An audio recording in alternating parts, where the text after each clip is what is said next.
Je suis Grégory Pouy et vous écoutez Vlan, un podcast pour vous aider à être plus serein en comprenant, avec nuance, le monde chaotique dans lequel nous évoluons. Je crois que tout sujet est accessible, hyper intéressant à partir du moment où on sait raconter des histoires. Et mon invité du jour, qui est physicien, il sait parfaitement raconter les meilleures histoires. Julien Baudroff, je l'ai déjà reçu sur le podcast. Et entre-temps, il a décidé de se lancer sur les réseaux sociaux où il a fait un carton intégral, que ce soit sur TikTok ou Instagram ou YouTube, où il cumule, je crois, plus d'1 million de followers pour raconter des histoires autour de la physique. Et ensemble, on va parler aujourd'hui de son dernier livre autour de la physique de l'extrême. Et donc, il va nous raconter des histoires qui sont passionnantes. On va parler de la caméra la plus rapide du monde, de la température la plus basse, on va parler d'aimant, on va parler de lévitation, on va parler de plein de trucs. Mais vous allez voir qu'en fait, cette physique de l'extrême, elle amène souvent à des découvertes qui sont fondamentales pour notre existence aussi. Même si, et il le dit très bien, c'est pas forcément le but de cette recherche de l'extrême, mais la manière dont ces personnes travaillent, l'effort qu'elles mettent dans cette recherche extrême est complètement folle, incroyable. Et je vous invite à rentrer dedans avec cet épisode. Je vous dis à tout de suite. Allez Blanc, c'est parti.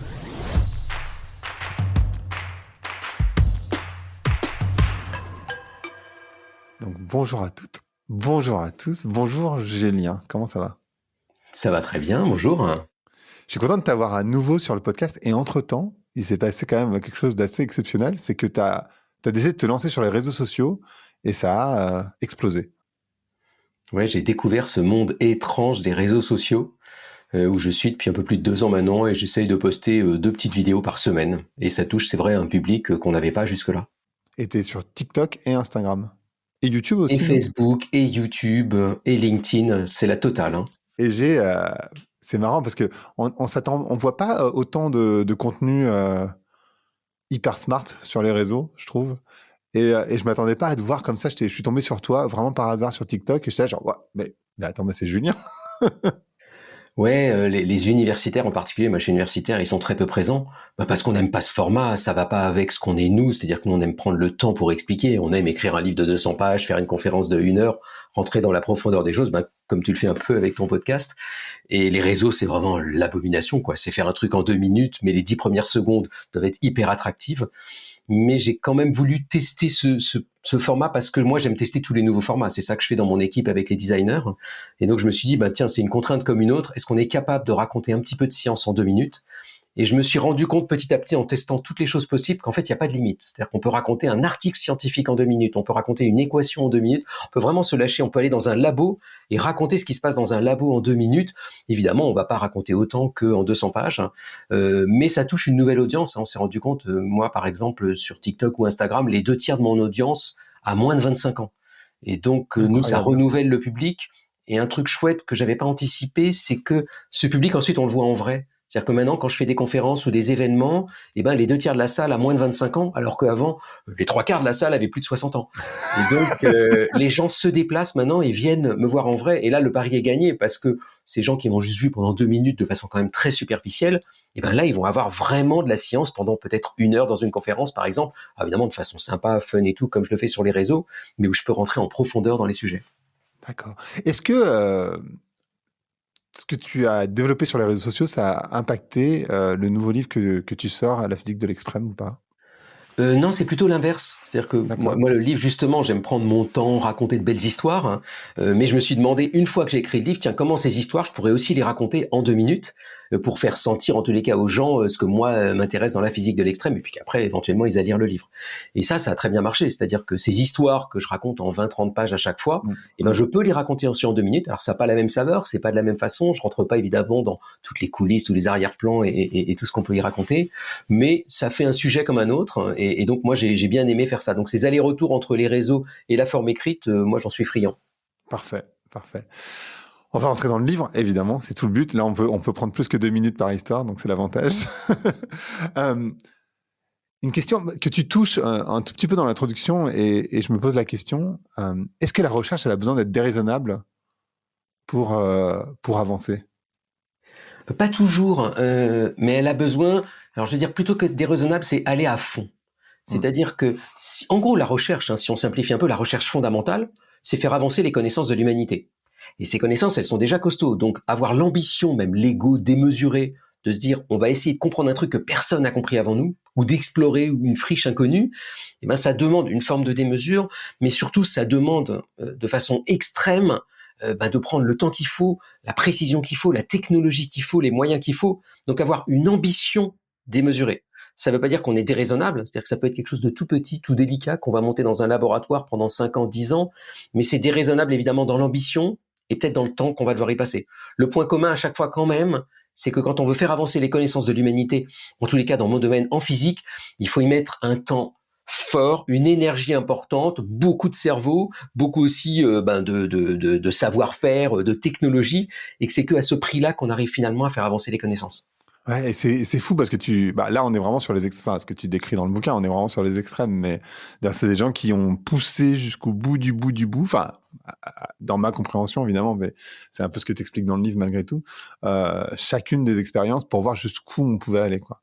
Ouais, moi C'est j'ai pris les incroyable. pires possibles. Hein. C'est-à-dire que dans mon bouquin, là pour le coup, j'ai pris un malin plaisir à pas prendre le chercheur de base qui fait sa jolie expérience laboratoire, mais à prendre les fous furieux. C'est-à-dire là, les extrêmes que je décris, habituellement les gens prennent pas forcément cet angle, ils vont prendre un angle thématique. Moi je me suis dit, allez, on s'en fiche des angles thématiques, on va taper dans tous les domaines de la physique, mais je vais juste prendre les gens qui, moi, en tous les cas, m'impressionnent le plus par la démesure de ce qu'ils ont pu faire. C'est-à-dire des expériences monstrueuses par la taille, par l'ambition, par le délire complet. C'est ça, moi, qui m'a intéressé dans ce bouquin.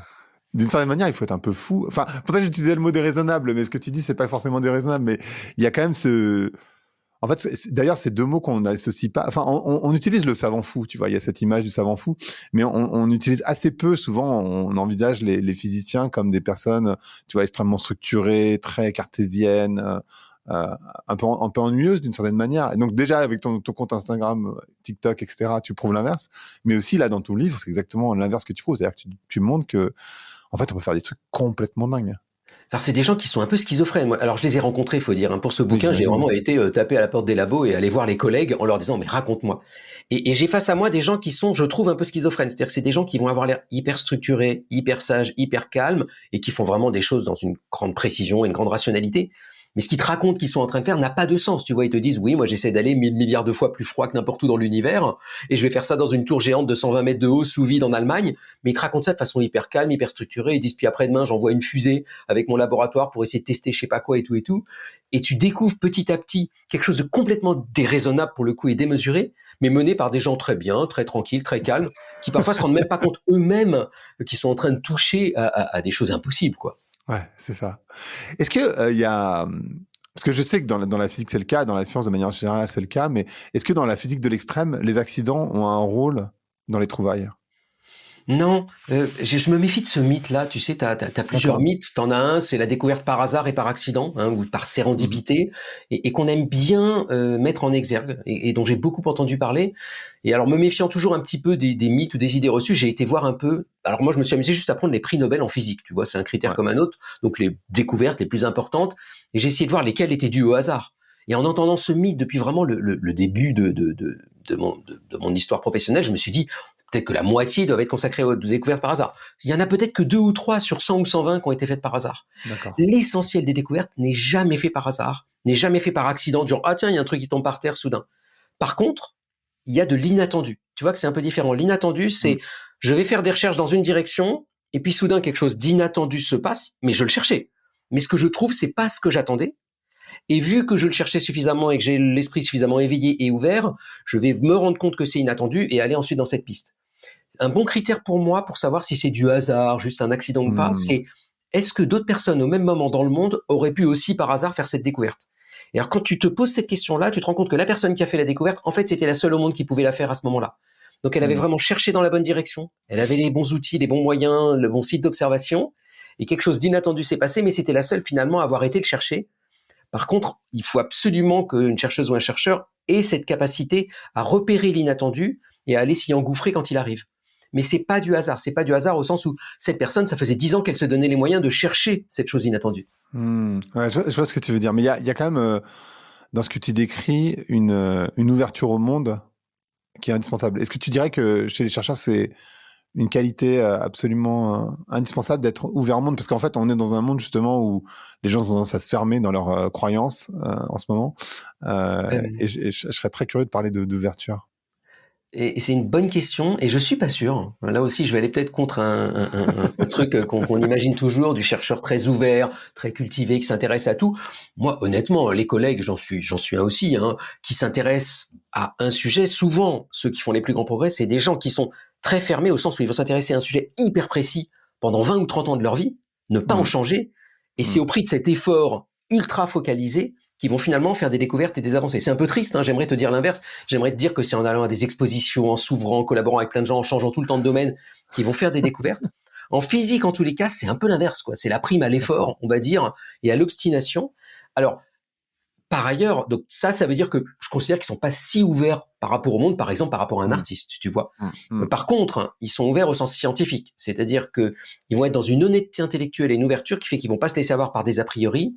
Ils vont essayer d'éviter tous les biais. Ils vont pas aller là où ils pensent que c'est. Ils vont être très ouverts, justement. Alors, on revient à cette idée d'inattendu, mais à l'idée que le monde peut les surprendre. Et ils vont le regarder d'un point de vue extrêmement ouvert. La science, on croit parfois que c'est juste appliquer des recettes et vérifier qu'elles marchent. C'est exactement l'inverse. C'est essayer de trouver quand ça marche pas. C'est essayer de mettre en défaut ce que les gens avaient compris avant. C'est vraiment ça le socle de base de la science. Et donc, de ce point de vue-là, c'est des gens qui sont extrêmement ouverts, tenaces et qui vont essayer d'aller explorer des territoires que personne n'a explorés avant eux. C'est quoi l'innovation la plus folle que tu as vue? Est-ce que tu peux nous raconter son histoire? Alors, il y en a plein dans le livre. Hein, il y en a plein. Déjà, je me mais je me méfie du mot innovation. Donc, innovation, tu vois, il y a un truc tout de suite un peu entreprise, industrielle, et on va faire une invention. Là, c'est plutôt de l'ordre de la découverte. Alors, souvent, parfois, les gens inventent des choses au passage, mais c'est de l'ordre de la découverte. C'est-à-dire, c'est soudain, on va découvrir une nouvelle façon de faire, où on va repousser des frontières et qui vont nous permettre de faire quelque chose d'unique qui avait jamais été fait avant. Alors là, ça en regorge. Moi, j'en ai découvert des incroyables, et même des trucs finalement assez simples quand on les décrit. Alors, une très simple, mais qui, moi, m'émerveille, c'est les gens qui s'amusent à appliquer la pression. Donc, tu vois, ils prennent un petit matériau et ils écrasent le matériau le plus possible. Tu sais, il y a ces chouettes vidéos là sur Internet où ils écrasent des tas de trucs sous une enclume et tu vois des machins faire splash. Donc, eux, ils font ça, mais de la façon la plus extrême possible. Leur but, c'est créer la plus grande pression qu'on ait jamais créée sur Terre. Et alors, pour faire ça, tu as plusieurs techniques, mais t'en as une, c'est prendre 2 petits diamants, parce que c'est les matériaux les plus solides qu'on connaisse. Et tu mets entre les 2 diamants ton matériau et t'écrases le plus fort possible. Et il y a comme ça 2 chercheurs français qui se sont amusés à écraser de l'hydrogène, tu vois, du gaz d'hydrogène. Donc, normalement, ça s'en va, donc tu le coinces dans une petite boîte, et puis t'écrases le gaz entre tes 2 diamants, et puis tu fais ça dans un synchrotron, qui est un énorme appareil qui est sur le plateau de Saclay, qui fait 300 mètres de diamètre, qui va te balancer dedans une lumière incroyablement puissante. Le but du jeu, à la fin, c'est deviner, ou plutôt mesurer ce qui se passe entre tes 2 diamants. C'est-à-dire quand t'écrases, que devient le gaz? Alors, il l'écrase à jusqu'à 4 ou 5 millions de bars. Alors, ça t'évoque peut-être rien, mais nous, actuellement, là, toi et moi, on est à peu près à 1 bar. Donc, c'est 4 millions de fois la pression autour de nous. T'écrases 4 millions de fois plus. C'est plus haut que ce qu'il y a au cœur de la Terre. C'est monstrueux. Et en faisant ça, ils se rendent compte que tous les atomes de gaz d'hydrogène s'approchent, et soudain, il devient solide. Soudain, ils ont une sorte de glaçon d'hydrogène qui est sous leur faisceau là, de synchrotron écrasé entre leurs 2 diamants. Et soudain, ce bout de glace d'hydrogène devient métallique. Et il y a même des Allemands qui se sont amusés à rajouter un petit peu de soufre à ce moment-là. Et soudain, non seulement il devient métallique, mais ça devient supraconducteur, et même le meilleur supraconducteur qu'on ait jamais vu. Un supraconducteur, c'est un truc qui conduit parfaitement le courant, qui fait léviter les aimants. Et donc, tu as ce truc incroyable qui est qu'en écrasant juste avec 2 bouts de diamant du gaz, tu obtiens le meilleur métal sur Terre. Incroyable. Mais alors, du coup, l'hydrogène, qui est, je pense, le gaz le plus répandu sur la planète, on est d'accord, on pourrait envisager que ce gaz devienne complètement solide. Enfin, on pourrait mais non, mais il faudrait nous écraser 4 millions de fois. Alors, c'est le drame. Et donc là, tu te dis, tu vois, tu poses la très bonne question qui est, mais ok, à quoi ça sert? Est-ce qu'on peut l'appliquer? Et c'est une excellente question. Alors, la réponse, c'est de se dire, ok, on pourrait peut-être essayer de l'écraser et après d'enlever délicatement les diamants et espérer qu'il reste solide. On appelle ça un état métastable en physique, et donc il y a des chercheuses et des chercheurs qui essayent de faire ça en ce moment. C'est-à-dire qui essayent d'accéder à cet état incroyable en écrasant, mais qui essayent après ensuite d'ouvrir très délicatement pour que ça reste, par exemple, supraconducteur. Bon, très honnêtement, moi j'y crois pas trop et je pense pas qu'on aura des applications incroyables. Oui. Donc là, on peut se dire finalement, est-ce que ça sert à quelque chose, tu vois? Et là, ma réponse, c'est on s'en fiche. C'est pas l'enjeu. L'enjeu, c'est repousser les frontières et essayer de voir ce qui s'y passe. Tu vois, à des telles pressions, par exemple, on s'est rendu compte que les lois même de la chimie peuvent être bouleversées. Et ça sert à rien, parce qu'on n'utilise jamais cette pression-là dans la vie de tous les jours, mais c'est pas grave. ça augmente nos connaissances. Par exemple, ça nous permet de mieux comprendre un truc auquel on penserait pas, c'est les exoplanètes. Tu vois, les planètes hors du système solaire, Ouais. il y en a qui ont des pressions monstrueuses, et même dans le système solaire, et on comprend pas bien ce qui se passe au milieu, en gros, quelles sont les règles. Et s'il y a une nouvelle chimie, il faut qu'on la comprenne pour comprendre ces planètes, comprendre par exemple si de la vie pourrait s'y développer. Et donc ces expériences en labo de façon ultra extrême nous permettent de comprendre ce qui se passe peut-être à l'autre bout du cosmos. Mais alors attends, d'abord dans tes cercles de 300 mètres de diamètre, t'as dit tout à l'heure, Ouais. quelle taille font les diamants? Et par Ils sont ailleurs, ridicules. oui c'est ça, c'est tout petit. Ouais, ils font ça, tu vois, à peu près, quoi. Et c'est Et pire, l'échantillon entre les diamants, alors lui, il fait même pas 1 millimètre, tu vois, il fait plutôt un dixième ou un centième de millimètre. ah waouh, donc oui c'est vraiment, on Ouais, est c'est vraiment tout sur le. petit. Et ça, c'est un truc que tu rencontres beaucoup dans la physique de l'extrême, c'est-à-dire des machins énormes pour mesurer des trucs tout petits. C'est-à-dire qu'à un moment donné, pour aller regarder quelque chose d'aussi fin et délicat, il faut la lumière la plus puissante possible, les diamants les plus écrasés possibles. Mais si tu essaies de faire ça sur un gros machin, ça va jamais marcher. En réduisant la taille, souvent, t'es bien meilleur. Et alors j'ai découvert dans le livre aussi que la coupe, comment on appelle ça, la coupe du diamant, c'est pas la coupe du diamant, c'est la manière dont Ouais, le la diamant est taille du taillé. diamant, ouais. La taille du diamant, elle est différente en fait. C'est une autre taille que celle qu'on connaît habituellement. Ouais, et il leur a fallu 10 ans pour trouver la bonne taille. C'est-à-dire que tu vois, en gros, l'enjeu pour appliquer de la pression, tu peux dire, mais pourquoi vous avez pas fait plus? Après tout, il suffit juste d'appuyer, et c'est juste des forces qui sont pas énormes, vu que c'est tout petit. En fait, c'est quand on appuie plus, ça pète. Les Oui. diamants explosent. Et donc, tout l'enjeu, c'est d'essayer de comprendre quelle forme il faut donner à la pointe du diamant pour qu'il appuie le plus possible, mais sans exploser lui-même. Et donc, ils ont fait de la rétro-ingénierie pour ça. C'est-à-dire qu'ils sont amusés à faire péter des diamants, et regarder à quel endroit ils pétaient pour voir comment corriger. Et petit à petit, en revenant en arrière, ils ont trouvé que la meilleure forme, c'est une sorte de volcan. Donc, tu imagines un truc avec un cratère de volcan comme ça, tu descends au milieu, puis tu refais pousser une petite pointe, ça s'appelle un toroïde, et en faisant ça, tu as un diamant qui peut résister à 4 millions de bars. Et alors, il y a un couple russe que j'ai rencontré qui, eux, ont fait encore plus, les Dubrovinsky. Eux, ils ont pris un diamant, ils se sont dit, ça appuie pas assez. Et donc, au bout du diamant, ils ont mis un deuxième diamant en forme de demi-sphère, tu vois, un demi-sphère comme ça, Ouais. et puis en dessous, une autre demi-sphère. Et alors, l'intérêt des demi-sphères, c'est quand tu mets deux demi-sphères et que tu les mets l'une contre l'autre, et ben, il y a que un point au niveau du contact. Et donc, c'est tout petit l'endroit où tu appuies. Et ça, on sait bien que plus c'est petit l'endroit où on appuie, plus on appuie. Tu sais, si tu prends par exemple un marteau et que tu tapes un peu sur ta main, ça fait pas très mal. Si tu fais exactement la même chose, mais que tu mets un clou entre les deux, t'as très très mal. La raison à ça, c'est que le clou, eh ben, il a une pointe, et donc il appuie sur une toute petite surface. Je peux même faire ça avec mon ongle, tu vois. Si j'appuie là, j'ai mal. Si Bien j'appuie sûr. comme ça, j'ai pas mal. Et donc l'astuce, c'est d'avoir un truc taillé le plus fin possible. Et en fait, une demi-sphère, eh ben, c'est l'idéal. Et donc, il y en a que 2 au monde qui ont réussi à faire ça. Hein, c'est les 2 Russes dont je te parle. Ils ont réussi à coller un diamant sous un autre diamant à toute petite échelle, à le mettre en face d'un autre, à appuyer. Et alors, eux, ils ont atteint 9 millions de bars. Hein. 2 fois la pression au cœur de la Terre. Et alors, on n'a pas trouvé plus solide que le diamant en physique. Non, c'est ce qu'on connaît mieux. Alors, on sait faire des matériaux artificiels, des alliages qui vont être un petit peu plus solides, mais qu'on va jamais arriver à tailler comme le diamant. Donc, disons, là, c'est des diamants artificiels, mais le diamant, c'est ce qu'on connaît de plus simple et de plus solide à tailler pour appliquer de la pression. D'accord. Alors après, je te dis ça, mais il y a des gens aux États-Unis qui ont adopté une tactique complètement différente, qui se sont dit, nous, on va pas essayer d'appuyer avec un diamant, on va balancer un rayon laser le plus puissant possible.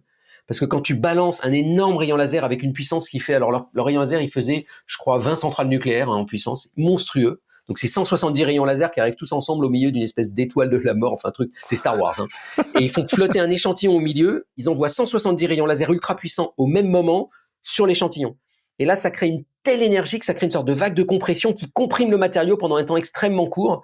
Et alors là, en faisant ça, ils atteignent des pressions encore 10 fois plus élevées, mais c'est hyper compliqué à mesurer tellement ça va vite et avant que tout se volatilise. Alors, comment la lumière génère de la pression? Il y a un truc qui m'échappe dans ce que tu décris, qui peut sembler, pour un néophyte comme moi, évidemment. Comment la lumière peut générer de la pression?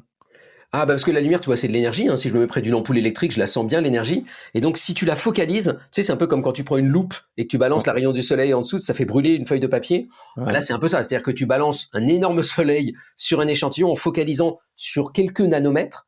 Et là, ça va créer une énergie, une chaleur démesurée qui va comprimer les atomes. Et ensuite, ça va faire un peu comme le son. Ça va faire ta dans l'échantillon et ça va ressortir de l'autre côté.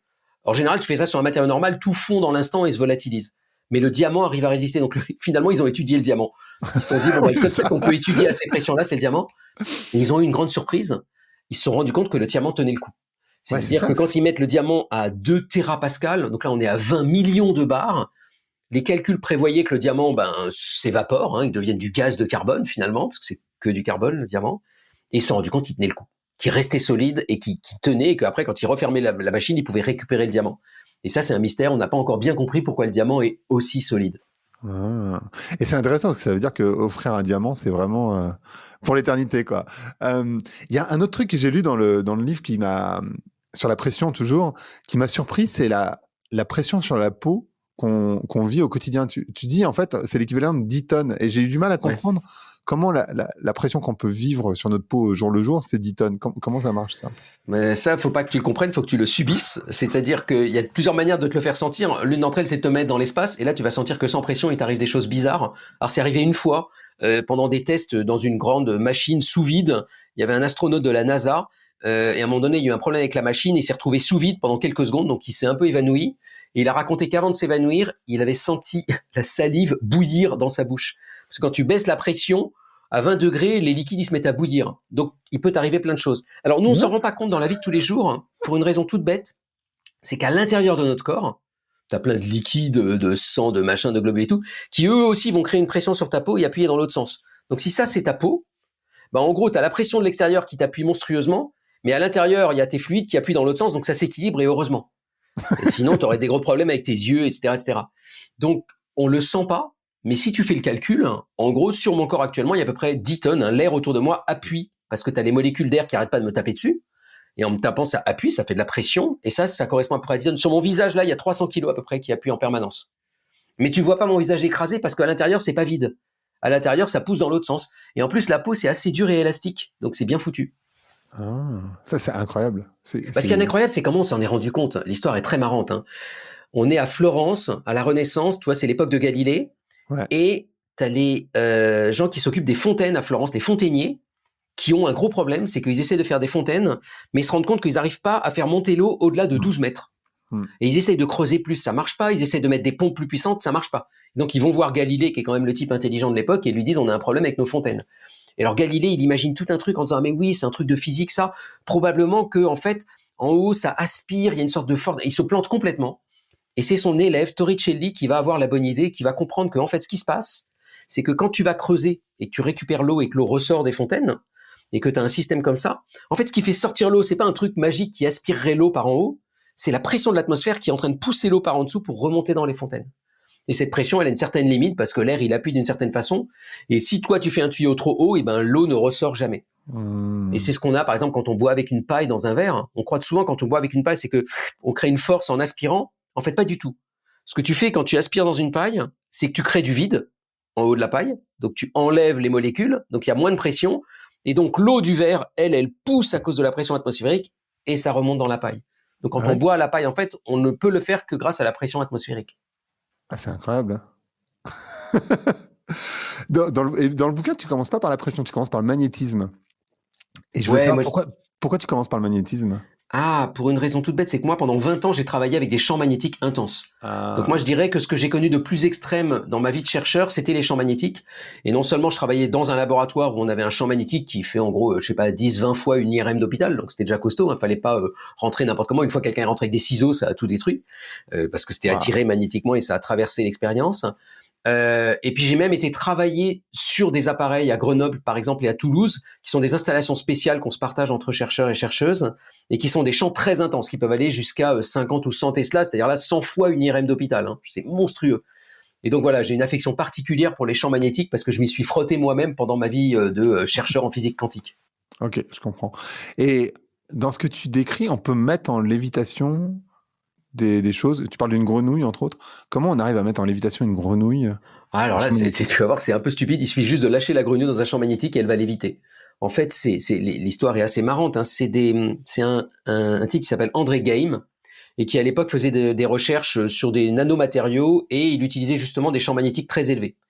Et nous, on sait en physique que tu as des matériaux magnétiques, donc un matériau magnétique qui va se coller au champ magnétique, tu vois par exemple du fer, de l'acier, du nickel. C'est pour ça qu'on te dit d'enlever ta ceinture quand tu vas faire une IRM par exemple, parce que sinon ça irait se coller.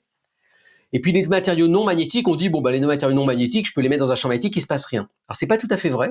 Quand Hmm. tu prends un truc non magnétique, par exemple ma main, elle est pas magnétique, elle a quand même des électrons. Et donc si je la mets dans un champ magnétique, bah, les électrons autour des atomes, ils vont se mettre à tourner à cause du champ magnétique. Le champ magnétique va faire tourner les électrons. Et en tournant eux-mêmes, ils vont créer un petit champ dans l'autre sens. Ridicule, hein, c'est un millionième du champ magnétique, ça n'a aucun effet dans la vie de tous les jours. Tu peux pas le sentir. Tu peux toujours mettre un aimant près de ta main, tu sentiras rien du tout. Mais si tu prends un champ énorme, et c'est ce qu'avait André Geim à l'époque sous la main, et ben ces sortes de petites circulations d'électrons, elles vont créer ce champ dans l'autre sens qui va repousser en quelque sorte et qui va faire que ton objet il peut se mettre à léviter parce qu'il va subir une force magnétique. Et donc à l'époque, ça c'est un truc que tout le monde connaissait très bien dans tous les bouquins, mais qu'on n'avait pas trop testé. Et il s'est dit, mais attends, moi j'ai des champs vraiment élevés, je pourrais m'amuser à essayer. Donc il a essayé de lâcher une goutte d'eau. Donc tu vois, il a pris une goutte d'eau comme ça, et puis il l'a lâchée dans le champ magnétique, et poum, elle s'est mise à léviter. Et alors après, ils se sont lâchés complètement. Il se trouve qu'André Game, il avait une tradition, c'était le vendredi soir, on peut se lâcher. Donc il avait la séance du vendredi soir au laboratoire, où on avait le droit de dire les idées les plus folles ou de tester les trucs les plus fous. Et donc il a dit, bah allez-y, on est vendredi soir. Donc il y en a qui ont mis des fraises. Alors si tu vas taper sur YouTube fraises, strawberry levitating, tu vas trouver une fraise en lévitation de André Game. Et puis il y a quelqu'un qui a dit, ce serait marrant de mettre un truc vivant. Alors on peut pas se mettre nous parce que le champ est trop petit. Donc c'est pas la bonne taille. S'il y avait un champ assez grand, on pourrait y aller et puis on flotterait. Et donc il s'est dit, il faudrait un objet vivant mais tout petit. Donc ils ont pris une grenouille. Et donc ils ont lâché la grenouille et la grenouille s'est mise à léviter. Donc si tu vas taper levitating frog sur YouTube, tu vas voir la grenouille en train de léviter. Alors ça a aucun effet sur la grenouille, il faut se rassurer, si on la ressort, elle va très bien. Le truc marrant, c'est que ça n'a rien appris sur la physique, mais c'était tellement débile et rigolo à la fois qu'il lui a été attribué un truc qui s'appelle le Ig Nobel. Ig Nobel, c'est une sorte de prix Nobel en dérision, tu vois, une sorte de faux prix Nobel pour récompenser des vraies découvertes, mais qui sont complètement délirantes ou absurdes. Tu vois, par exemple, il y a eu un Ig Nobel pour quelqu'un qui a compris pourquoi le rideau de douche vient te coller à la peau, tu vois, ce genre de truc. Alors c'est quoi la raison? Elle est super compliquée. Je reste sur André Game, ouais, je sais, mais super compliqué. On n'est pas sûr d'avoir compris, mais il y a des sortes de tourbillons, de petits cyclones qui se créent de dépression et qui attirent le rideau de douche. Et donc, à la fin, si tu veux pas que le rideau de douche se colle à ta peau, il faut baisser un peu la pression de la douche. C'est ça l'astuce. Ou alors ouvrir un peu le rideau. Mais si je reviens à André Game, il a eu ce prix, et 3 ans après, il a eu le prix Nobel, parce qu'il a fait une découverte qui était le graphène. Le graphène, c'est le matériau le plus fin qu'on sache fabriquer, et c'est lui qui a découvert et compris la physique du graphène. Et c'est intéressant, ça, tu vois, c'est le même scientifique qui fait une découverte dont on peut vraiment se moquer, c'est-à-dire faire flotter des grenouilles le vendredi soir dans son laboratoire, mais qui 3 ans après fait une découverte capitale, qui est une des plus grandes découvertes de physique de la fin du XXe siècle et du début du XXIe siècle. Et donc c'est le même esprit qui s'autorise aussi à des pas de côté, qui s'autorise aussi à faire des délires. Et c'est aussi à cause d'une séance du vendredi soir qu'il a découvert le graphène. Parce qu'à un moment donné, ils se sont dit, tiens, ça serait marrant de fabriquer un matériau qui fait que 1 atome d'épaisseur, alors que toutes les théories de l'époque disaient, c'est impossible, ça ne tiendra pas. Et il s'était dit, on va essayer, on va prendre un truc, on va polir jusqu'à ce qu'il y ait 1 atome d'épaisseur. Alors ça n'a pas marché comme ça a marché d'une autre manière, mais à la fin, il a découvert le graphène. C'est incroyable. Tu parlais de l'IRM, t'en parles pas, je crois pas dans le livre, mais qu'est-ce qui se passe dans un IRM précisément? Parce que c'est vraiment des champs magnétiques aussi. Ouais. Alors le principe de l'IRM, c'est un appareil merveilleux parce que pour moi en tous les cas, parce que c'est un appareil qui utilise plein d'aspects de la physique quantique. En gros, sans la physique quantique, l'IRM n'existerait pas. Et alors parfois des gens font des glissements en disant, ah bah donc la médecine quantique c'est possible. Alors non, pas du tout. L'IRM, c'est un appareil pour visualiser ce qu'il y a dans ton corps, mais ça va pas te soigner. Et la médecine quantique, pour le coup, c'est plutôt du charlatanisme. Mais si je reviens à l'IRM, alors je vais te le faire simplement, mais en gros, voilà, tu rentres dans cette espèce de tube là qui fait un boucan pas possible, et il y a un énorme champ magnétique qui est appliqué à ton corps. Alors ton corps, il est pas magnétique, donc il sent rien, on sent rien dans une IRM. Par contre, les noyaux de tes atomes, notamment tes atomes d'hydrogène, t'en as plein dans le corps, les noyaux de ces atomes, eux, ils sentent le champ magnétique et ça les oriente un peu comme des boussoles. Donc voilà, ils s'alignent tous au champ magnétique, hein, ça c'est pas très intéressant. Et après, dans l'IRM, on va balancer des petits signaux radio, un peu comme la bande FM, tu vois, genre France Inter. Donc on te balance du France Inter sur ton corps, et ça, si on met juste la bonne fréquence, ça va faire basculer les boussoles qui sont sur tes noyaux. Bon, alors elles basculent toutes, et après on arrête tout, et elles remontent, parce qu'il y a toujours le champ qui est là, donc elles font toum, zoom, toum, zoom. Et le job ensuite, c'est juste de mesurer le temps que mettent ces petites boussoles à remonter. Parce qu'il se trouve que si elles remontent très vite, c'est certaines zones, c'est plutôt des zones liquides dans ton corps. Si elles remontent lentement, c'est plutôt de l'os, par exemple, ou du cartilage. Et donc, il suffit juste après de faire une cartographie où on dessine en noir ce qui remonte très vite, en blanc ce qui remonte lentement, puis avec des niveaux de gris, et on obtient une image à l'intérieur de ton corps sans qu'on ait besoin de te couper en tranches, ce qui est quand même absolument remarquable. Incroyable. Et pourquoi? Et du coup, le bruit, c'est... Ah, le bruit, en fait, c'est juste un bruit mécanique, c'est que on veut faire une carte, donc en fait, il faut te faire ça là, puis là, puis là, puis là. Tu vois, il faut faire tourner en gros l'appareil autour de toi d'une certaine manière. Et donc, tu as la grosse bobine qui, elle, bouge pas, mais tu as d'autres bobines à l'intérieur qu'on va faire changer en permanence pour pouvoir aller taper à différents endroits de ton corps avec le champ magnétique.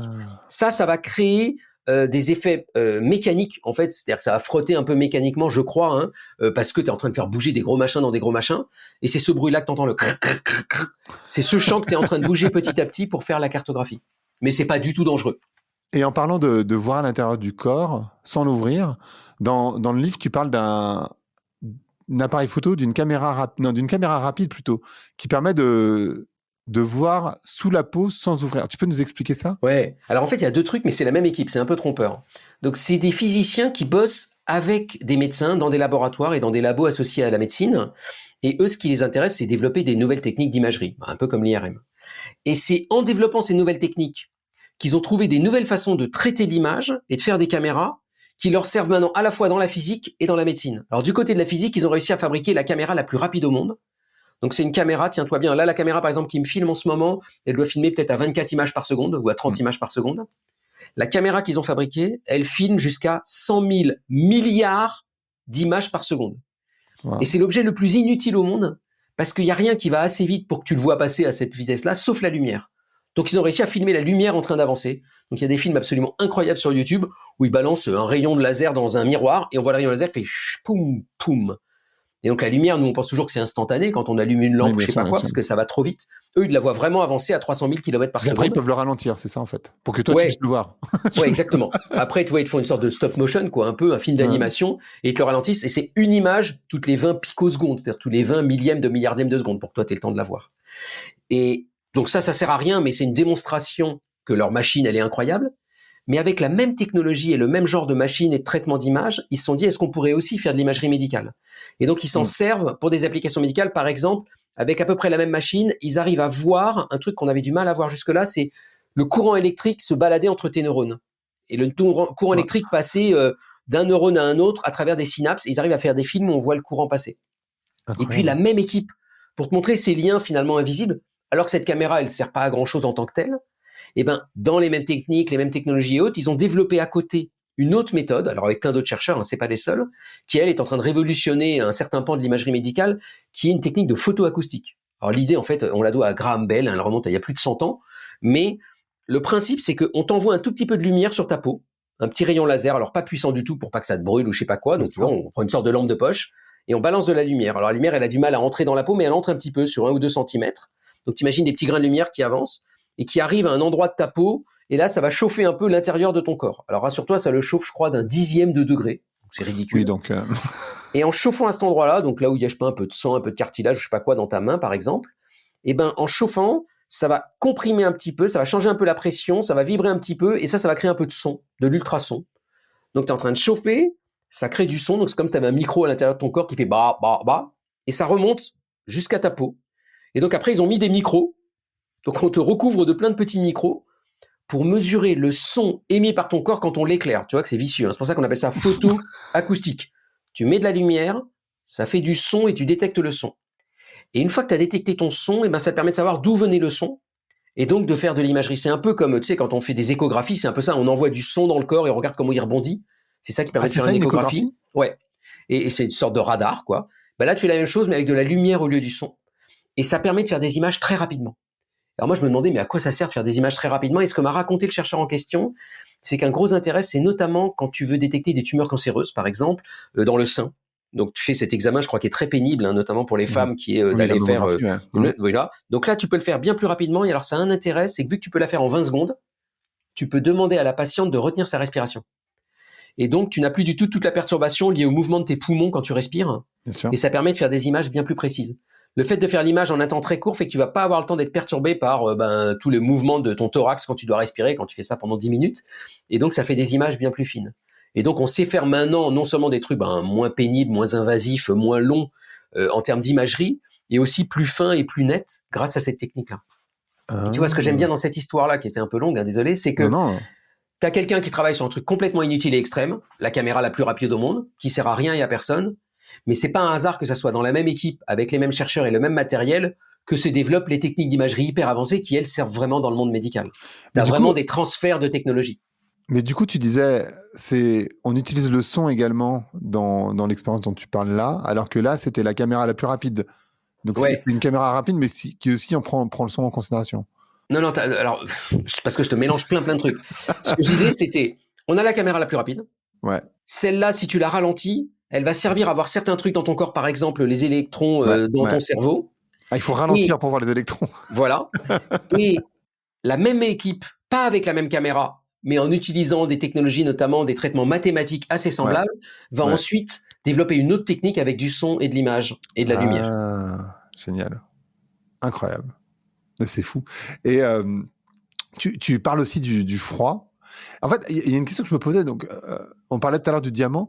Est-ce que on arrive par la physique à créer des expériences qui sont plus intenses que ce que la nature elle-même arrive à créer? Donc, on a vu que le diamant, on arrive à peu près à créer quelque chose de plus solide, mais bon, c'est quand même le seul diamant qu'on utilise.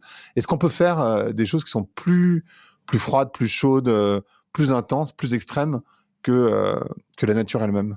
Alors, en général, non. La nature nous écrase à plat de couture, sauf pour le froid. Alors, elle nous écrase à plat de couture, pas sur Terre. Sur Terre, on arrive à peu près à la battre dans tous les domaines, tu vois, avec la pression, avec la Ouais. lumière et tout ça, on est plus intense que le soleil. Enfin voilà, ça, il n'y a aucun problème. Dès que tu vas dans l'univers, il y a des objets incroyables. Par exemple, les étoiles à neutrons. C'est des étoiles en fin de vie qui s'écrasent sur elles-mêmes. Elles font genre 15 km de diamètre, tu vois, elles sont toutes petites. Et alors là, tu as des températures hallucinantes, des champs magnétiques hallucinants qui sont des milliards de Tesla, des pressions hallucinantes. Tu peux pas faire la même chose sur Terre. Tu peux tout simplement pas. Il y a un seul domaine où vraiment on écrase la nature et on est bien meilleur, c'est le froid. Le froid le plus froid qui existe à l'état naturel dans l'univers, c'est en gros, tu es à 1 ou 2 degrés du zéro absolu. C'est dans certains astres, d'une certaine manière, dans la nébuleuse du boomerang, je crois. Mais en gros, voilà, tu descendras jamais beaucoup plus bas que 1 ou 2 degrés, juste parce qu'il y a toujours un peu de rayonnement qui traîne et ça chauffe toujours un petit peu. Donc C'est quoi le l'univers, zéro absolu? Pardon. alors, le zéro absolu, c'est quand plus rien ne bouge, quand tu vois, la température, c'est le mouvement. Donc là, par exemple, je suis à 37 degrés. Ça veut dire que dans mon corps, les atomes en moyenne, ils bougent tous comme ça, avec un truc qui correspond à 37 degrés. Si je regarde maintenant cette pièce, elle est à 20 degrés, ça veut dire que les molécules dans la pièce, elles bougent un petit peu moins que dans mon corps, par rapport à 37, par rapport à 20, tu vois. Et donc, plus tu descends, moins les atomes bougent. Et à un moment donné, ils bougent plus. Et quand ils bougent plus, tu dis que c'est le zéro. Alors nous, à nos températures, à nous, ça correspond à moins 273 degrés. Juste parce que nous, on a choisi les Celsius de façon un peu arbitraire à cause de l'eau. Celsius, il avait dit, on va dire que c'est 0 quand l'eau gèle et 100 quand l'eau bout. Et donc, à cette échelle-là, si tu descends à moins 273,14, plus rien ne bouge. Et ça veut dire que tu peux pas aller en dessous. Parce que tu peux pas moins faire bouger un truc qui bouge déjà plus. Donc, tu vois, il y a un palier un peu ultime et tu peux pas descendre en dessous. C'est ce qu'on appelle le zéro absolu. Mais tu peux t'en approcher. Et le record du monde, on sait descendre à 1 millième de milliardième de degré du zéro absolu. C'est-à-dire immobiliser absolument parfaitement la matière, atome par atome, on va dire, pour que ça bouge quasiment plus et qu'on soit presque au zéro absolu, mais il y a encore un tout petit peu de mouvement. Et ça, dans l'univers, on sait aller jusqu'à 1 degré de zéro absolu. En laboratoire, on sait aller 1 milliard de fois plus froid que n'importe où dans l'univers. Donc on est 1 milliard de fois meilleur que la nature pour faire du froid, alors que dans tous les autres domaines, on est en gros 1 milliard de fois moins bon que la nature. Et Non, le vide, j'exagère. Le vide, on est presque aussi bon que la nature. Le vide dans l'espace, on commence à s'en approcher en laboratoire. alors, du coup, ça sert à quoi de pouvoir descendre aussi bas en température, par exemple? Alors, les premiers à avoir fait ça n'en avaient aucune idée et pensaient que ça servait à rien, mais l'ont quand même fait. C'est ça qui est prodigieux dans l'histoire. C'est-à-dire que tu es au début du XXe siècle et il y a des types qui vont passer leur vie entière à essayer de refroidir la matière en se disant que ça servira à rien parce que ça va juste geler. Tu vois, si tu vas dans ton congélo, les trucs sont gelés. Si tu les congèles encore 10 fois plus, 20 fois plus, ben, ça reste congelé, ça reste du solide. Et ça se ralentit, les atomes ça ralentit, puis au bout d'un moment, ils bougent plus du tout. Et les types avaient dit, écoutez, il faut quand même essayer parce qu'on ne sait pas. Donc essayons. Et c'est Kamerlinghuis, un Hollandais qui a été le maître de ça, qui a réussi à rendre l'hélium liquide, à refroidir la matière jusqu'à 1 degré du zéro absolu. À l'époque, c'était prodigieux comme record. Il a écrasé tout le monde sur Terre. Et là, il s'est rendu compte qu'en fait, il se passait des choses incroyables. Et il s'est rendu compte notamment que les matériaux pouvaient devenir supraconducteurs. Soudain, ils conduisaient parfaitement le courant. Qu'il y avait certains liquides, notamment l'hélium, qui devenaient suprafluides. Ils se mettaient à remonter le long des parois, ils se mettaient à traverser les parois. Et donc, il y avait plein de phénomènes incroyables auxquels il comprenait rien, mais qui avaient lieu. Il a eu le prix Nobel pour ça. Donc, en fait, la première règle, c'est il faut pas se dire à l'avance voilà ce qui va se passer. Il faut essayer d'y aller et puis attendre l'inattendu. Et parfois c'est ce qu'on attendait, parfois c'est pas ce qu'on attendait. Alors pourquoi il se passe des choses incroyables à basse température? C'est parce que quand tu refroidis la matière, certes tu la calmes, tu immobilises les atomes, mais en même temps tu la rends de plus en plus quantique. La physique quantique, elle te dit que la matière à petite échelle, c'est comme des ondes, comme des vagues. Et ces vagues, en fait, elles vont grandir au fur et à mesure que tu refroidis. Donc tous les effets liés à ces vagues et à ces ondes vont s'accentuer quand tu les refroidis. Donc si tu veux avoir un effet quantique hyper fort, l'astuce c'est de refroidir la matière. Et donc tous les physiciens et les physiciennes qui vont à très basse température, leur seul objectif c'est faire de la physique quantique.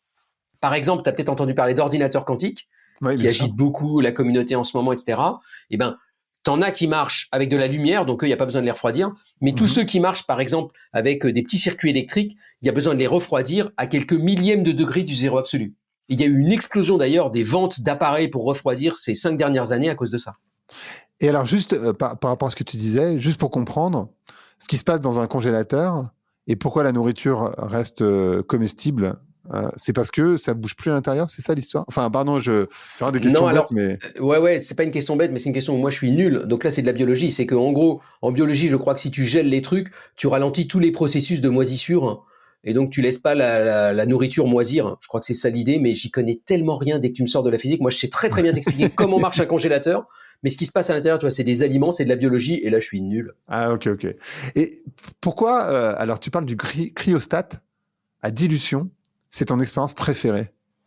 Ah, le cryostat à dilution. Alors, moi, celle que j'aime particulièrement, c'est quand les gens ont essayé de l'envoyer dans l'espace. Où là, c'était le délire. Mais alors, le cryostat à dilution, déjà, c'est une merveille. En général, d'ailleurs, si tu tapes sur Google ordinateur quantique et que tu regardes les images, tu vois des espèces de machins énormes qui sont suspendus du plafond avec plein de tuyaux dans tous les sens, très dorés. Et en fait, c'est pas du tout des ordinateurs quantiques, c'est des cryostats à dilution. L'ordinateur, il est tout en bas et il tient comme ça dans une petite puce. Et tout le reste, c'est pour refroidir. Donc, le cryostat à dilution, c'est une sorte d'astuce de physicien pour refroidir la matière à l'extrême.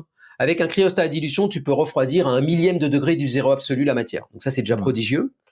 Mais ce qu'il y a d'encore plus incroyable, c'est qu'il y a des physiciens un jour qui ont eu besoin d'envoyer ça dans l'espace. Alors pas pour refroidir l'espace, hein, mais l'idée, c'était qu'ils voulaient mesurer la lumière la plus vieille qui existe dans l'espace. On appelle ça le fond diffus cosmologique. En fait, après le Big Bang a craché plein de lumière partout autour de lui. Et cette lumière, elle s'est répandue. Et donc, si tu regardes le fond de l'espace, tu vois des traces de ça. Des traces de presque le début de l'univers. Ça s'appelle le fond diffus cosmologique. Tu vois, une sorte de rayonnement fossile, comme un fossile en archéologie. Ouais. Et donc, il y a plein de manières de le mesurer, ce truc-là. Il est mesuré depuis les années 60. Et c'est super important de bien le mesurer parce que ça te dit quelque chose sur comment l'univers est né, en gros. Et donc, sur comment le Big Bang a eu lieu. Et alors, une des façons de le mesurer, c'est d'envoyer un satellite dans l'espace. Ça a été fait par les Français, notamment avec le satellite Planck, et les Européens, on va dire.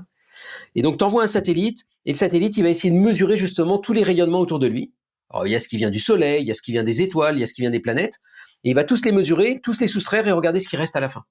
Et ce qui reste, ça va être cette petite énergie fossile, ce petit rayonnement fossile. Et pour faire ça, la meilleure manière, c'est d'utiliser des bolomètres, donc ces espèces de tuyaux, tu les refroidis énormément, et dès qu'ils se réchauffent, tu mesures de combien ils se réchauffent, parce que ça veut dire qu'ils ont reçu un rayonnement. Donc, c'est des sortes de super thermomètres.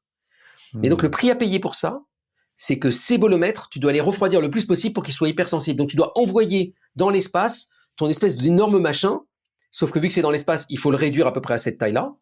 Il faut qu'il tienne avec une énergie très faible et pendant un temps très long, qu'il soit hyper stable, et puis tu peux pas aller le dépanner. Et donc, c'est des Français à Grenoble qui ont fabriqué cet appareil. Et puis en plus, t'as pas de gravité, t'es en microgravité, donc c'est une vraie galère, parce que les fluides marchent pas comme t'en as l'habitude en laboratoire. Et puis, il faut que ça tienne au moment du lancement de la fusée, parce que t'as une accélération gigantesque. Et donc, ils ont réussi tout ça. Ils ont fabriqué ce petit truc qui, normalement, prend la taille d'un laboratoire et qui, là, prend cette place-là. Ils ont réussi à le stabiliser, et le machin a marché à 1/1000 de degré près, en restant stable, à 0,1 degré de zéro absolu, dans l'espace, dans ce petit satellite, sans intervention humaine, sans rien, pendant 3 ans. Et ça leur a permis pendant 3 ans, parce qu'il leur fallait 3 ans pour mesurer ce fond diffus tellement il est faible et léger. Et avec ça, ils ont eu la mesure la plus précise à l'époque du fond diffus cosmologique. Et c'était super important après pour tous les gens qui travaillaient sur le Big Bang. Et donc, moi, je trouve ça admirable parce que là, pour le coup, tu vois, c'est pas les gens qui faisaient ce cryostat qui s'en sont servis eux-mêmes pour faire des mesures, comme Kamerlingh en Hollande à l'époque. Eux, ils s'en sont servis en leur disant, bon, vous nous demandez de vous refroidir votre matériau, on vous donne l'outil, on va le fabriquer pendant 10 ans, vous allez l'envoyer dans l'espace et c'est à vous qui va servir pour faire vos mesures à vous. Donc, ils sont au service d'une autre communauté qui est celle des astrophysiciens. Donc c'est ça qui est fascinant parce qu'en fait ça. Non, et ce qui est fascinant, c'est la manip. C'est le fait que tu es une manip. Tu vois, moi j'ai connu ces manips et j'en ai manipulé. Dès que tu as une fuite, c'est une galère. Tu mets 2 mois à la réparer, ça marche jamais, c'est pas fiable et tout. Et eux, ils ont réussi à rendre le truc fiable au point que ça tient un décollage de fusée, ça tient là-dedans et que ça reste pendant 3 ans ultra stable sans y toucher. Si le truc se plantait à un moment donné, toute l'expérience était fichue. Donc moi, je trouve ça absolument prodigieux en termes de fiabilité, quoi. Ouais, c'est incroyable. Est-ce que parce qu'en fait, tu parles, d'ailleurs, je pense que c'est dans la conclusion des limites éthiques, et en particulier enfin, tu vois, tu le dis là, il faut envoyer une fusée, etc. Donc ça a un coût climatique, forcément, par définition, qui est hyper important. Est-ce que, enfin, c'est quoi les limites éthiques selon toi de cette recherche, de cette physique de l'extrême? Alors, c'est une question qu'on se pose beaucoup en ce moment dans le monde de la recherche. Nous-mêmes, dans mon équipe, on est en train de faire une expo là-dessus, donc on a été interviewé plein d'acteurs et d'actrices du domaine. Pour te le poser plus brutalement, la question de base, ça pourrait être, c'est quoi le coût CO2 ? Ouais. D'accord? Oui, Donc ça, oui. c'est des choses qu'on fait de plus en plus dans les laboratoires, qu'on évalue. Dans mon laboratoire, on a un bilan CO2, puis on voit après comment l'améliorer, un peu comme un Français moyen pourrait le faire avec son propre bilan CO2. Alors la réponse, première réponse sur le coût CO2 de toutes ces manips, c'est qu'il est très important, mais que c'est négligeable à l'échelle de l'humanité. Ce qui n'est pas du tout une excuse. Tu vois, c'est comme si nous on disait, Non, non. la France est négligeable par rapport à la Chine, donc on n'a rien besoin de faire. C'est pas vrai. On est scientifique, nous, on a un devoir d'exemplarité. Pour donner des ordres de grandeur, je vais t'en donner un par exemple. Tu prends toute l'astronomie mondiale, tous les observatoires, c'est des gros machins, plus tout ce qui est envoyé dans l'espace, plus tout le coût des conférences et tout et tout. Toute l'astronomie dans le monde, en gros, c'est la ville d'Orléans. Ok. C'est l'équivalent de la ville d'Orléans en CO2, donc c'est beaucoup. Ça veut dire que chaque chercheur en astronomie et en astrophysique, en gros, son bilan carbone, c'est 3 fois ou 2 fois son bilan carbone en tant que citoyen dans la vie parce qu'il utilise sa voiture ou parce qu'il va en vacances ou autre. Voilà. Donc, c'est des sommes importantes. Et il y a plein de réflexions actuellement sur comment le réduire, comment faire moins de conférences, comment, etc. Mais à un moment donné, tu arrives au nerf de la guerre. C'est-à-dire, à un moment donné, est-ce que tu arrêtes de faire de la recherche ou est-ce que tu changes la nature de la recherche? Parce que ce qui coûte beaucoup, c'est quand même 60%, c'est les instruments eux-mêmes. Et ça, si tu les réduis, ça veut dire que tu fais plus de recherche, tu vois, notamment dans la physique de l'extrême. Donc, c'est un choix de société à faire. C'est pas aux scientifiques de faire ce choix-là. Je pense c'est à la société de se dire, est-ce qu'on a envie de maintenir ces installations qui servent quand même pas à grand-chose et qui coûtent du CO2? Alors moi, mon point de vue, c'est que oui, il faut les soutenir et les défendre, et pas forcément à cause des applications qu'on pourrait en tirer ou des progrès qu'on pourrait faire technologiques, parce que je trouve pas que ça soit un argument suffisant, parce que les échelles de temps correspondent pas bien. Pour moi, il faut les soutenir parce que c'est ce qui fait notre grandeur. C'est un peu gonflant ce que je dis là, mais tu vois, je compare ça par exemple à l'art, ou même au cinéma. Moi, j'adore le cinéma, et je trouve que c'est vraiment un des trucs qui est bien foutu dans l'humanité. C'est un truc qu'on a réussi à faire, les films, tu vois, toutes les œuvres d'art et tout. Je trouve que c'est, et puis la littérature, par exemple. Et j'aurais pas envie que ça disparaisse. Et ça a un coût CO2 considérable. Et donc, et ça sert à rien. Et donc, la question, c'est est-ce qu'on garde que les trucs qui nous servent vraiment à survivre ou pas? Ben, je trouve que vu qu'on va faire plein de sacrifices, il faut quand même qu'on se demande à un moment donné pourquoi nous, humanité, on se bat. Et pourquoi on fait tous ces sacrifices? Et moi, j'ai envie de me battre pour qu'il continue à exister des observatoires qui permettent d'observer l'univers et de mieux comprendre l'univers, même si c'est inutile. Donc ça, c'est une première remarque. La deuxième, c'est que je pense qu'il ne faut pas trop raisonner en bilan carbone, bizarrement. Je pense que le coût numéro 1 de la recherche, il n'est pas là. Si je suis honnête avec moi-même, le coût numéro 1 de la recherche, c'est que tu es en train de mobiliser plein de très bons cerveaux pour faire ça et pas autre chose. Oui. Quand, par exemple, tu vas détecter les ondes gravitationnelles, tu vas mettre 1000 personnes sur le coup qui vont bosser pendant 20 ans ensemble et à faire que ça. Et c'est des très bons informaticiens, très bons scientifiques, très bons ingénieurs. Ces gens-là, tu aurais peut-être tendance à leur dire, mais non, les mecs, bossez plutôt sur des cellules photovoltaïques ou sur des piles au lithium ou sur quelque chose qui nous serve à quelque chose parce qu'on a une échéance violente qui arrive. Et là, je trouve que ça se défend un peu plus, tu vois. Est-ce que vraiment nos futurs scientifiques, les étudiants que je forme en ce moment à l'université, je devrais pas à tous leur dire, allez bosser sur des choses qui vont vraiment servir face à la crise écologique et pas à vous amuser à détecter des ondes gravitationnelles qui servent à rien à personne et on se fait juste plaisir, nous, scientifiques. Alors, mon point de vue, là encore, c'est un peu pondéré. C'est que je pense que c'est peut-être vrai en partie. Et d'ailleurs, il y a plein d'étudiantes et d'étudiants qui disent, moi, je veux pas aller faire de la recherche fondamentale parce que ça sert à rien. Et ça se défend. Je pense qu'il faut le maintenir quand même, d'abord parce que ça fait la beauté de l'humanité, aussi parce que c'est une école de formation formidable. Tu vois, quand tu as fait une thèse dans un grand instrument, tu ressors pas pareil. Tu as appris des façons, par exemple, de gérer des situations ensemble, de collaborer avec 1000 personnes sur des temps longs qui peuvent être hyper riches et instructifs dans d'autres pans de la société. Et donc, je pense que former des gens par la formation, par la recherche, et ensuite les envoyer justement sur des problèmes d'ingénierie, ça a vraiment du sens. Donc dire aux gens, faites toute votre vie à détecter les ondes gravitationnelles, peut-être pas tout le monde, mais dire, on va en former en tous les cas qui ensuite vont aller travailler sur d'autres problèmes, ça a du sens. Et quand tu regardes les grandes découvertes, notamment liées aux questions écologiques, elles ont souvent été faites par des gens qui avaient été formés avant par la recherche. Donc je pense qu'on peut servir quand même d'outil formateur, mais très honnêtement, tout ça se discute. Ouais. Mon point de vue, alors moi j'ai un point de vue personnel qu'il faut quand même défendre un petit peu cette recherche inutile, jusqu'à un certain point. Je trouve qu'il ne faut pas la défendre avec tes faux arguments en disant ça va trouver les bonnes technologies qui vont résoudre le problème, parce que c'est faire croire aux gens que c'est la technologie qui va résoudre le problème, et c'est pas le cas, parce qu'on n'est déjà plus dans les bonnes échelles de temps, et il y a déjà une inertie, donc il faut changer nos modes de vie. Je pense que les chercheuses et chercheurs doivent diminuer leur bilan carbone, y réfléchir collectivement et trouver une sorte de nouvelle éthique de la recherche. Pas du tout parce que ça va diminuer le bilan carbone mondial, parce que ça aura des effets négligeables, mais parce qu'on est exemplaire et on doit l'être parce qu'on est celles et ceux qui comprenons le mieux le problème. Donc si nous-mêmes on réagit pas, c'est un très mauvais exemple. Oui. C'est-à-dire que si nous on dit bah oui, on a bien compris que ça se réchauffe parce que le GIEC, parce que machin, parce qu'on est scientifique, et qu'on dit mais on fait rien parce qu'à notre échelle finalement on n'a rien envie de faire, bah, c'est une catastrophe. C'est un peu de la même manière que des pays comme la France doivent absolument être exemplaires sur notre attitude face à la crise écologique. D'abord parce qu'on a beaucoup bénéficié de tout pendant des années, et parce que si nous on le fait pas, qui le fera? Et parce qu'on peut se le permettre un petit peu plus que d'autres pays. Et je pense que pour la recherche, c'est pareil. Alors, pour être honnête, c'est vraiment des débats qu'il y a et qui sont très violents en ce moment. Tu vois, dans mon laboratoire, par exemple, on a mis en place une règle sur le nombre d'avions qu'on avait le droit de prendre par an, et qui est très violente, et qui change nos façons de faire de la recherche, et qui pose plein de questions. Tu vois, on n'est plus en compétition. Enfin, quand tu es en compétition avec des collègues à l'étranger, qu'eux peuvent continuer à aller dans toutes les conférences, est-ce qu'on va pas perdre la bataille d'une certaine manière? Donc voilà, ça traverse plein de lignes de fracture. C'est des vraies questions profondes. Ouais. Et entre générations aussi. Mais j'aime bien qu'un physicien me dise la question, c'est pas l'empreinte carbone. Je me bave souvent avec ça, avec les entreprises où elles me disent nous on veut changer, etc. Comment tu peux nous aider à réduire l'empreinte carbone? Et je me dis elles ont absolument pas elles ont pas compris le problème. L'empreinte carbone, c'est une des conséquences du changement climatique qui est lui-même un des aspects des changements qui sont en cours, mais c'est clairement pas le problème, quoi. Enfin, c'est une partie, c'est une expression du problème, mais c'est pas le problème. C'est une porte d'entrée. Et pour les scientifiques, elle est pas mal, tu vois, pour sensibiliser les gens dans les laboratoires, elle est pas mal parce que le scientifique, il comprend. Un bilan carbone, t'as un truc très scientifique, très carré, t'as un fichier Excel et tu peux faire des camemberts et voir comment il s'améliore. Mais c'est une porte d'entrée pour sensibiliser plus généralement. Nous, on se pose des questions sur comment faire de la recherche. Tu vois, il y a quand même une sorte de course à l'excellence ces dernières années un peu insupportable et qui a beaucoup dérivé de course à la publication, de course à la vitesse, etc., etc. Et il y a plein de gens qui prônent pour un retour à la slow research, tu vois, ou d'autres façons de faire de la recherche peut-être un peu plus douce, un peu plus délicate, un peu plus désintéressée aussi, et que ça pourrait être justement un moteur pour ça. Mais il faut absolument repenser aussi globalement nos pratiques de recherche et pas juste se dire on va moins prendre l'avion, parce que ça, c'est prendre vraiment le truc par le petit bout de la lorgnette. Oui, c'est ça. Est-ce que tu as vu, je suis pas sûr que tu l'aies vu, que Trump a coupé 50 milliards de fonds à la recherche aux US? Comment toi, en tant que chercheur, tu vois ça? Parce que c'est quelque chose, parce qu'on voit beaucoup Trump dire il faut il faut nettoyer complètement Gaza et supprimer tous les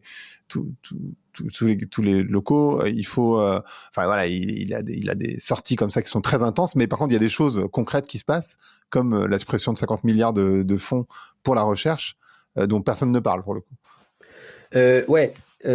Alors, je vais essayer de pas faire du café du commerce, mais pour moi, ce qui compte, c'est que Trump, c'est un symptôme aussi de quelque chose d'un peu plus général. Tu vois, on peut regarder en France aussi, où il est en train d'avoir de grosses réductions et de grosses coupes sur le budget de la recherche. Effectivement, là, c'est même encore plus violent en ce moment, parce que là, vu qu'il n'y a pas eu la loi des finances qui a été votée, nous, tout est bloqué dans les labos. On peut plus faire une seule dépense. Hein. C'est assez catastrophique. Et ça repose cette question, c'est-à-dire dans un monde en crise ou dans un monde où on a moins de moyens, alors Trump, c'est pour plein d'autres raisons, et je vais même pas développer tellement c'est une catastrophe, mais prenons la France. On est quand même dans une situation qui est pas favorable financièrement, économiquement, etc., etc. Où est-ce qu'on fait des économies s'il faut faire des économies? Ou est-ce qu'on change de modèle? Ou comment on change de modèle? Et est-ce que la recherche doit en pâtir parce qu'elle est peut-être moins utile que d'autres secteurs?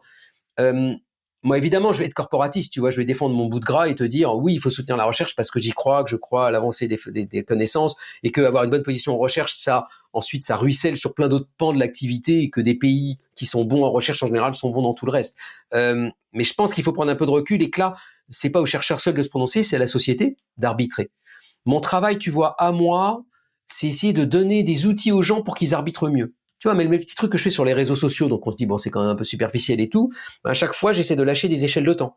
De dire aux gens, vous voyez, cette recherche, il a fallu 5 ans pour la faire. Là, c'est plein d'équipes dans le monde qui se sont mises ensemble, donc c'était international. Et donc, essayer de faire sentir ce que la recherche met en jeu aussi, en termes d'internationalité, en termes de collaboration, en termes de budget aussi, ça a coûté de l'argent, en termes de moyens et autres, pour essayer de sensibiliser les gens et aussi qu'ils comprennent comment se construit la science aujourd'hui. Donc moi, mon travail, c'est plutôt en amont, essayer de faire sentir aux gens comment se construit la science et quels sont les grands enjeux du moment. Et après, je trouve que c'est aux citoyens et aux politiques d'arbitrer. Et nous, on peut faire partie de cette décision collective. On peut aider à la faire de la façon la plus rationnelle possible, mais c'est pas à nous à la faire tout seul. C'est à la société à décider. Je comprends. Ouais, non, mais c'est des vrais. Et là, aux États-Unis, ils ont voté en majorité Trump, donc ils ont la monnaie de leur pièce, quoi, évidemment. Oui, mais enfin, je pense qu'ils n'avaient pas forcément conscience qu'il allait supprimer la recherche. Parce qu'en fait, ça a des conséquences aussi pour l'Europe, le fait que les États-Unis suppriment la recherche. Enfin, suppriment la recherche. En tout cas, 50 milliards, c'est la majorité des fonds. Oui, bien sûr, mais dans le monde, pareil, ça, c'est des trucs qu'on voit parce que c'est très international. Tu vois, on l'avait vu par exemple au Brexit. Au moment du Brexit, il y a eu plein d'effets sur les collaborations franco-anglaises, évidemment. Oui, donc, tous ces effets-là, c'est des effets multibandes. Mais même, tu vois, la guerre en Russie, la guerre en Ukraine. Moi, je raconte une expérience, par exemple, où des gens ont essayé de réinventer la façon de définir le kilo et qui utilisaient un matériau spécial qu'on allait traiter à l'est de la Russie pour ensuite le ramener en Allemagne et tout et tout. Tout s'est arrêté à partir de la guerre en Ukraine. Donc, la géopolitique, on y est très sensible en recherche parce qu'on est sur des programmes très internationaux en général. Et donc, on est victime comme d'autres, victime collatérale de ces effets-là où nous, on aimerait avoir une entente un peu cordiale entre tous les pays. Évidemment, dès que ça coince un peu quelque part ou que les budgets réduisent quelque part, on le sent, nous tous, très très vite. Mais je crois qu'il faut pas aller chercher aussi loin que les États-Unis. Ce qui se passe en France et toutes les discussions budgétaires actuelles montrent bien que la recherche, c'est un des endroits qu'on peut réduire plus facilement que, par exemple, les hôpitaux ou que l'école. Hein. Et donc, c'est des questions qu'il faut se poser en tant que citoyen. Est-ce qu'on soutient l'idée qu'on veut garder une belle recherche française qui aille explorer un peu les extrêmes, par exemple, ou est-ce qu'on se dit, bah non, on réduit parce qu'on est en période de crise et tant pis.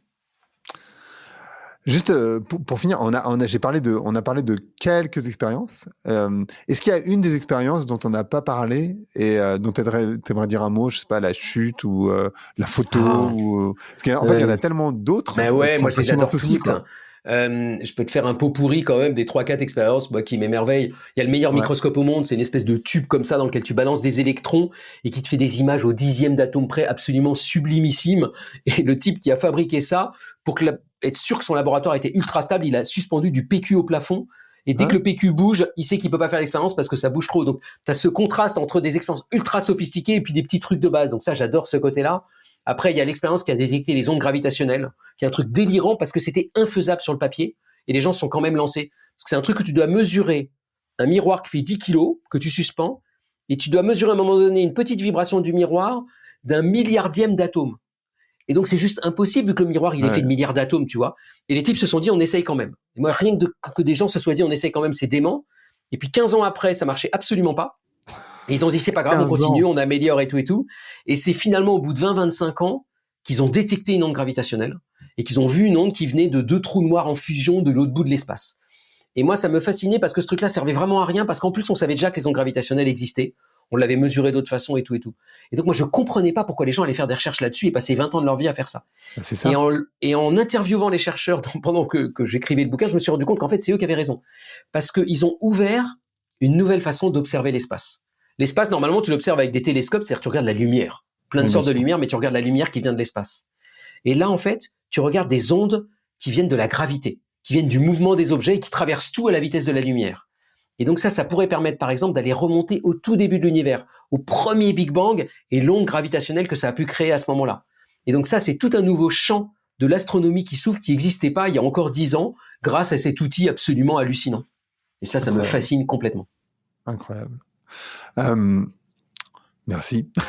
c'est tellement passionnant, en fait, dans ton bouquin, mais même sur ton compte Insta, enfin, ton compte Insta ou tes comptes sur les réseaux sociaux. En fait, c'est génial parce que tu arrives à intéresser des gens à des choses qui sont très éloignées, en fait, je trouve, de notre quotidien, quoi. Et la manière dont tu le racontes, c'est hyper intéressant par définition, parce qu'en fait, tu nous racontes des histoires. À la fin de la journée, c'est quand même, et l'humain, on est quand même fait pour, l'un dans l'autre. On aime bien les histoires. Ouais, c'est ça, moi, que j'ai découvert aussi en discutant avec les gens, c'est que t'as des histoires humaines incroyables derrière ça, quoi. Ouais. T'as des gens quand même un peu spéciaux, tu vois, qui vont passer 30 ans de leur vie à essayer de mesurer un milliardième d'atomes et qui arrivent à la fin. Et le truc, moi, qui m'a le plus surpris, c'est qu'à chaque fois, je leur ai dit, et alors, comment vous avez fêté ça? Tu vois, ça a été champagne, fête délirante. Ouais. À chaque fois, c'est, non, on a continué parce qu'il y avait une autre expérience à faire derrière, parce que ça machin. C'était très rare qu'ils aient sorti le champagne, tu vois. Enfin, il y en a, ils se rendaient même pas compte du moment où ils avaient fait la découverte incroyable. Il y en a, ils s'étaient même pas rendu compte quand je les ai appelés qu'ils avaient fait la découverte. Il y a des gens qui ont lâché un gaz, qui ont réussi à le refroidir à la température la plus froide jamais faite sur Terre et dans l'univers. Et ils s'en étaient même pas rendu compte parce que pour eux, c'était pas l'enjeu. Eux, ce qui les intéressait, c'était ce que gaz allait leur permettre de comprendre sur la gravité, etc., etc. Donc, c'est des gens qui sont tellement le nez dans le guidon qu'ils se rendent pas compte à quel point c'est merveilleux ce qu'ils font. Et moi, un de mes jobs, c'est ça, c'est de dire aux gens, mais émerveillez-vous face à ces gens qui font des trucs fous et qui vont pas eux-mêmes aller frimer dans les médias pour dire on a fait quelque chose d'incroyable. Moi, c'est des gens d'une modestie hallucinante. Donc moi, j'essaye d'être prétentieux pour eux, en quelque sorte. C'est bien. Il faut les mettre en avant, ces personnes-là. Ouais. C'est clair. Le podcast s'appelle Vlan. Donc, j'aimerais savoir à quoi tu veux ouvrir et où claquer la porte. Oh je veux pas claquer la porte. Moi, j'aime bien ouvrir les portes. Ah oui, c'est sûr. Si, oui. Dans une semaine, très précisément, ça va être l'inauguration internationale de l'année de la quantique. Alors, personne ne le sait, mais l'ONU a décidé que 2025, ça allait être l'année internationale de la quantique. Pour te donner une idée, l'année dernière, c'était l'année des chameaux et des dromadaires. Authentique, hein. Des camélidés, voilà. Donc, on a raté l'année des camélidés, mais il est encore temps pour l'année de la quantique. Et donc, ça va être très chouette parce que pendant toute l'année, on va pouvoir faire plein de choses autour de la quantique. Moi-même, j'ai lancé plein de projets avec mon équipe autour de la quantique. J'ai demandé plein d'images quantiques à plein de chercheurs dans le monde. On est en train de fabriquer des expériences, des exposés, des tas de trucs. Donc, suivez-nous toute l'année parce que va y avoir une très belle année de la quantique où plein de chercheuses et de chercheurs de plein de labos quantiques autour de vous dont vous soupçonnez même pas l'existence vont enfin ouvrir les portes et vous raconter ce qu'ils font. Donc, ça va être une très belle année quantique. Donc, c'est à ça que j'ouvre la porte largement. Et tu peux nous parler un tout petit peu de ce que c'est que la quantique. On avait fait un épisode entier là-dessus la dernière fois, mais nous rappeler je sais pas, en quelques minutes ce que c'est que la physique quantique.